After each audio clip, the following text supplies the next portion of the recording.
হাজ্জুল বাইতি মান ইসতাতা ইলাইহি সাবিলা। এক অধ্যায়। হজ কি? হজ হলো সর্বপ্রথম সমস্ত কথার ঊর্ধ্বের কথা হলো আল্লাহর হুকুম, এটা ফরজ ইবাদত। এটা কি কথা বলেন? হজ হলো আল্লাহর হুকুম, ফরজ ইবাদত। এটা আল্লাহ তাআলা ৯৭ নম্বর আয়াতে বলেছেন সূরা আলে ইমরান। এরপরে রব্বুল আলামিন বলেন, এখন আপনি যদি প্রশ্ন করেন হুজুর এই হজটা কখন ফরজ হবে, কথা ঠিক না? এই হজটা কখন ফরজ হবে? আল্লাহ বলেন ৯৭ নম্বর আয়াতে বলেন, মান ইসতাতা ইলাইহি সাবিলা। তখনই ফরজ হবে, এটা সবার জন্য না। সব মানুষের জন্য হজ ফরজ হয় না। তখনই ফরজ হবে যে ব্যক্তি এ দেশ থেকে মক্কা পর্যন্ত পৌঁছিতে যাওয়া আসার যত খরচ আছে সমস্ত খরচগুলো সে বহন করতে পারবে, কোনো অসুবিধা হবে না। এবং তার অধীনস্থ বাড়িতে যারা আছে, সে যে কয়দিন তার এলাকায় তার বাড়িতে থাকতে পারবে না, তাদের খাদ্য খাবার বাসস্থান বস্ত্র ব্যবস্থা করতে পারবে, ওই ব্যক্তির উপরেই হজ ফরজ হয়ে যাবে। এক কথায় বাড়ির সমস্ত নিত্য প্রয়োজনীয় খরচ বাদ দিয়া মক্কা যাওয়া এবং আসা, সেখানে থাকা, অবস্থান করা, এই যে খরচগুলো, এই খরচ যার কাছে থাকবে ওই ব্যক্তির উপরে হজ কি হবে? ফরজ হবে। এরপরে রব্বুল আলামিন বলেন, ওয়ামান কাফারা ফাইন্নাল্লাহা গনিয়্যুন আনিল আলামিন।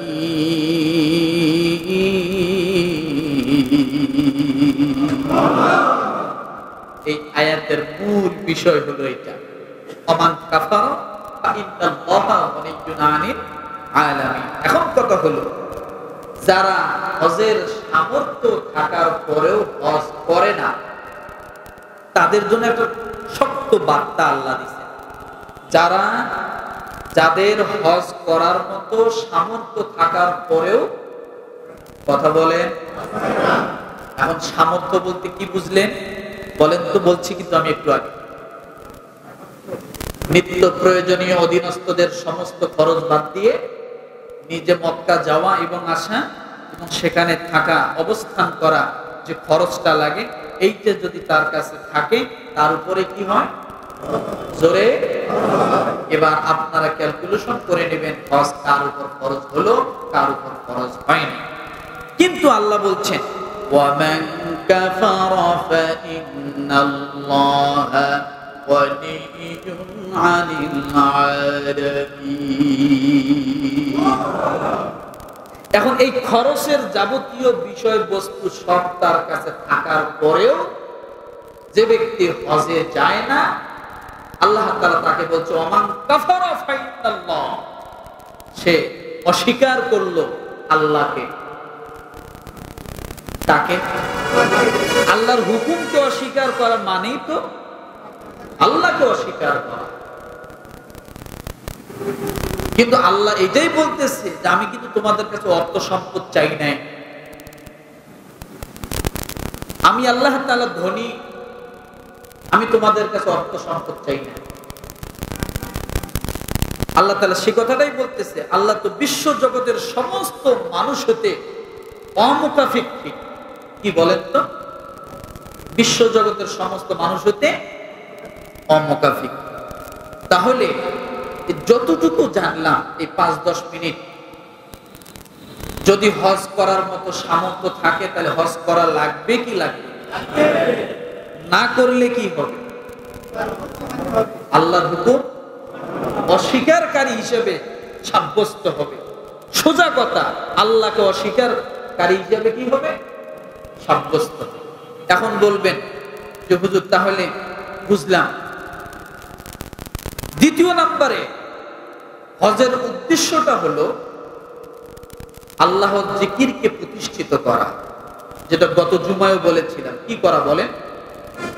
আল্লাহর জিকিরকে প্রতিষ্ঠিত করা। এখন কথা হলো যে আপনি হজে যাবেন,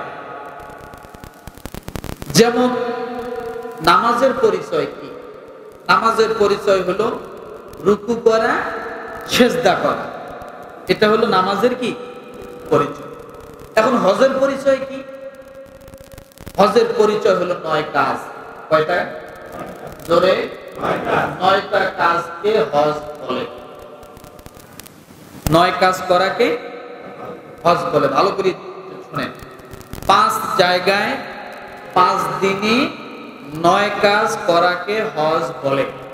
বলেন তো, 5 জায়গায় 5 দিনে 9 কাজ করাকে হজ বলে। মনে থাকবে? কেউ যদি জিজ্ঞাসা করে ভাই বলেন তো হজ কাকে বলে, কি বলবেন? বলেন, 5 জায়গায় 5 দিনে 9 কাজ করাকে হজ বলে। মনে থাকবে? 1 নম্বরে 5টা জায়গা, মিনা, আরাফা, মুজদালিফা, জামারাত, বাইতুল্লাহ। এই 5টা জায়গা বলেন, মিনা, আরাফা, মুজদালিফা, জামারাত, বাইতুল্লাহ। কয়টা জায়গা হলো? 5 দিন। কোন কোন দিনগুলোতে হজ করা হয়, হজের কাজ করা হয়? 8 জিলহজ, 9 জিলহজ, 10 জিলহজ, 11 জিলহজ, 12 জিলহজ। তাহলে 5 দিন পাইলাম। কি কি? 8 থেকে 12, এই কয়টা দিন হলো হজের মূল দিন। এরপরে বলা হয়েছে 9 কাজ। কয় কাজ? এই 9 কাজের মধ্যে 3টা কাজ হলো ফরজ। কয়টা? হজের মধ্যে কয়টা ফরজ? 3টা হলো ফরজ। 1 নম্বরে ইহরাম বাঁধা, এটা কি ফরজ। এরপরে আরাফার ময়দানে অবস্থান করা, এটা কি? এরপরে তাওয়াফ করা, কি বলেন তো? তাহলে হজের মধ্যে ফরজ কয়টি? কি কি? ইহরাম বাঁধা, আরাফার ময়দানে অবস্থান করা, এরপরে সাই করা, তাওয়াফ করা। মনে থাকবে? তাহলে বাকি থাকলো কয়টা? 6টা। এই 6টা হলো ওয়াজিব। এই 6টা কি? এই 6টা হলো ওয়াজিব। 1 নম্বর মুজদালিফায় অবস্থান করা, এরপরে পাথর মারা, কোরবানি করা, মাথা চেঁচে ফেলা, ন্যাড়া করা, এরপরে সাই করা, বিদায়ী তাওয়াফ করা। তাহলে এই 6টা কাজ হলো কি? ওয়াজিব। মনে থাকবে? এখন কথা হলো মূল হজ শব্দের অর্থ কি? মূল হজ, এই যে শব্দটা হজ শব্দটা, এই শব্দটার অর্থ হলো ইচ্ছা পোষণ করা। কি করা বলেন তো? ইচ্ছা পোষণ করা। এরপর আল্লাহ তাআলা এই হজের মাধ্যমে অনেকগুলো আরো উদ্দেশ্য সামনে বাস্তবায়ন করেছে। এক কথায় আপনি যদি খেয়াল করেন, আমাদের রাসূল সাল্লাল্লাহু আলাইহি ওয়াসাল্লাম যে দুনিয়ার জমিনে আসছেন, হজের সমস্ত কাজকে সংস্কার করে বাস্তবায়ন করা। রাসূলের নবুয়ত শুরু হয়েছে হজ কেন্দ্রিক উদ্দেশ্য করে। সুবহানাল্লাহ বলেন। কি উদ্দেশ্য করে? এটা বলতেছি। এরপরে রাসূলের জীবনের শেষ ভাষণ কোথায় ছিল? বলে, তাহলে শুরু হজ কেন্দ্রিক। তার এই যাত্রাটা শুরু হয়েছে কোথা থেকে? হজ কেন্দ্রিক। তার যাত্রা শেষ হলো কোথা থেকে? বিদায় হজ। চিন্তা করছি? তাহলে মাঝখানের কাজগুলো কি ছিল সামনে বলতেছি, সময় যদি পাই। 1 নম্বর এটার বিষয়টা দেখেন, বিশ্ব মুসলিম মিলন মেলাকেই হজ বলে।